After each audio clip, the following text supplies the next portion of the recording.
২০২৪-এর ৫ই আগস্ট হয়েছিল ফ্যাসিস্ট মুক্ত বাংলাদেশ।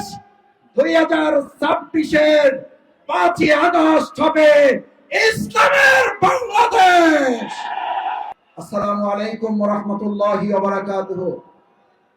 সম্মানিত ভাই এবং বন্ধুগণ, দীর্ঘ সময় ধরে আমাদের উপরে আগস্ট মাসকে শোকের মাস হিসাবে চাপিয়ে দেওয়া হয়েছিল, অথচ আল্লাহ তাআলা জনগণের অভ্যুত্থানের মাধ্যমে শোকের মাসকে বিজয়ের মাসে রূপান্তরিত করেছেন। সেই আল্লাহর দরবারে সবাই শুকরিয়া আদায় করে আলহামদুলিল্লাহ। আজ শোকের মাস নয়, আজ শোকের মাস জনগণের জন্য বিজয়ের মাস। আজ শোকের মাস নয়, আজ শোকের মাস বাংলাদেশের মানুষের আনন্দ করার মাস। আজ শোকের মাস নয়, আজ শোকের মাস জনগণের অধিকার আদায়ের আন্দোলন প্রতিষ্ঠিত করার মাস।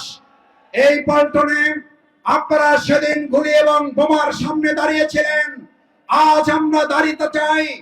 যদি কোনো টেন্ডারবাজ, দখলদারবাজ, সন্ত্রাসী আবার নতুন করে জনগণের অধিকার ছিনিয়ে নিতে চায়, এই পল্টনে আমরা ৫ই আগস্ট মৎস্য ভবনে সকাল 11:30 ঠিক এই সময়ে গুলির সামনে দাঁড়িয়ে আপনারা যেমন সেনাবাহিনীর, র্যাব, পুলিশের সামনে বুক পেতে দিয়েছিলেন, আগামী দিনে জনগণের অধিকার প্রতিষ্ঠার জন্য একটি সুষ্ঠু সুন্দর নির্বাচন বাস্তবায়নের জন্য আরেকবার যদি বুক পাততে হয়, আপনারা কি রাজি আছেন?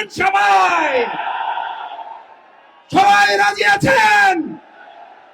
সংগ্রামী ভাই এবং বন্ধুগণ, 2024 সালের এই 12টায় প্রেস ক্লাবের সামনে মোহর গুলিবর্ষণ করা হচ্ছে।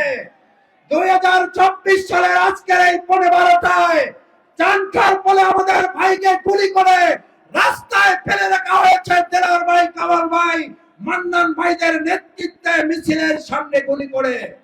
আজ যারা বলেন বাংলাদেশ জামাত ইসলামী, ইসলামী ছাত্র শিবিরকে আবার আপনারা পার্শ্ববর্তী দেশ থেকে পালিয়ে গিয়ে আবার বাংলাদেশে এসে জামাত শিবিরকে দেখে নেবেন।